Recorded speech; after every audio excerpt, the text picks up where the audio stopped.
Hello dears, നമ്മൾ ഇന്ന് എഴുതാൻ പോകുന്ന ലെറ്റർ പി ആണ് കേട്ടോ. Small letter P. Small letter P കൈയെടുക്കാതെ കഴ്സീവിൽ എങ്ങനെ എഴുതാൻ നോക്കാം.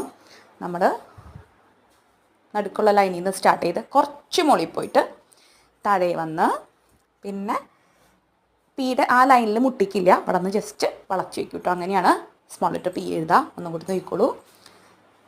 നമുക്കൊരു വേർഡ് എഴുതി നോക്കാം കേട്ടോ. അതിൻ്റെ പെൻ എഴുതി നോക്കാം. പെന്നും പിന്നൊക്കെ എഴുതി നോക്കാം കേട്ടോ. എങ്ങനെയാണെന്ന് നോക്കിക്കോ. ഇനി അതുപോലെ നമുക്ക് കഴ്സീവിൻ്റെ ഒരു ബുക്കിൽ എങ്ങനെയാണെന്നുള്ളത് കൂടി ഒന്ന് കാണിക്കാം. എന്നിട്ട് ലെറ്റർ വേർഡ്സ് എഴുതാം കേട്ടോ. ഇങ്ങനെയാണ് പി എഴുതാം. ഉണ്ടോ?